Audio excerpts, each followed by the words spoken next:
Vérifiez le bon positionnement de la gaine ICTA. Elle doit se trouver juste à l'entrée, ni trop à l'intérieur afin de ne pas gêner la mise en place de l'interrupteur, ni trop à l'extérieur afin d'assurer l'étanchéité à l'air de la boîte d'encastrement. Afin de faciliter la mise en place de l'interrupteur, dévissez légèrement les deux vis qui permettent sa fixation. Sur la pince fournie dans le kit, réglez le curseur rouge entre 12 et 15 mm. Pour le montage des interrupteurs, il existe 3 cas possibles. Vous pouvez dès à présent choisir dans la bande de lecture les couleurs correspondant à votre montage. Cas numéro 1, un fil rouge et un fil noir. Dénudez l'ensemble des fils.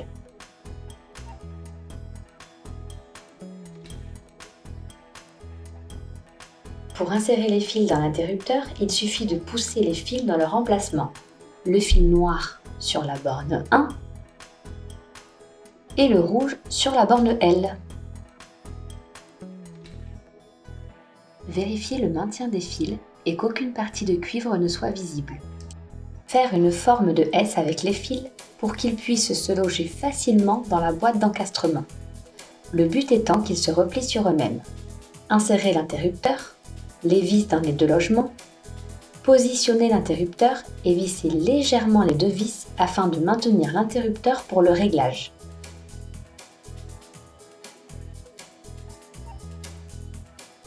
Mettre de niveau l'interrupteur,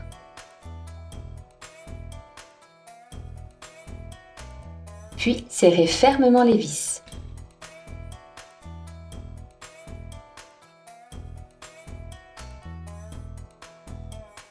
Vérifiez la fixation de l'interrupteur. Pour terminer, remettre le cache afin de protéger l'interrupteur pour la suite des travaux. Cas numéro 2. 2 fils violets et un fil noir. Dénudez l'ensemble des fils. Pour insérer les fils dans l'interrupteur, il suffit de pousser les fils dans leur emplacement. Le fil noir sur la borne L, un fil violet sur la borne 1 et le second sur la borne 2. Faire une forme de S avec les fils pour qu'ils puissent se loger facilement dans la boîte d'encastrement. Le but étant qu'ils se replient sur eux-mêmes. Insérez l'interrupteur, les vis dans les deux logements, positionnez l'interrupteur et vissez légèrement les deux vis afin de maintenir l'interrupteur pour le réglage.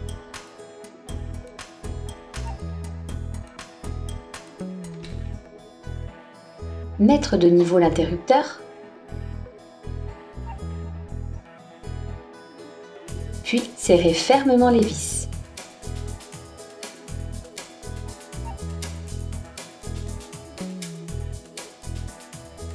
Vérifiez la fixation de l'interrupteur.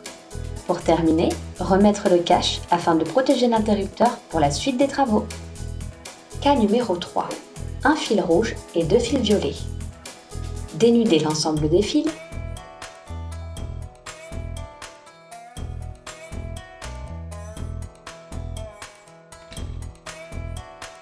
Pour insérer les fils dans l'interrupteur, il suffit de pousser les fils dans leur emplacement. Le fil rouge sur la borne L, un fil violet sur la borne 1 et le second sur la borne 2. Faire une forme de S avec les fils pour qu'ils puissent se loger facilement dans la boîte d'encastrement.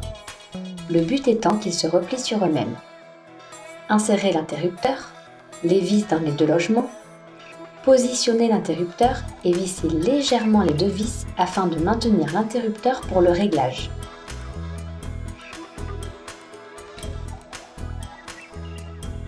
Mettre de niveau l'interrupteur,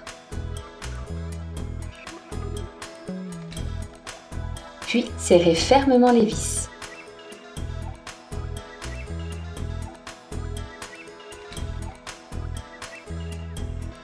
Vérifiez la fixation de l'interrupteur. Pour terminer, remettre le cache afin de protéger l'interrupteur pour la suite des travaux. Tutolec. Avec nous, l'électricien c'est vous.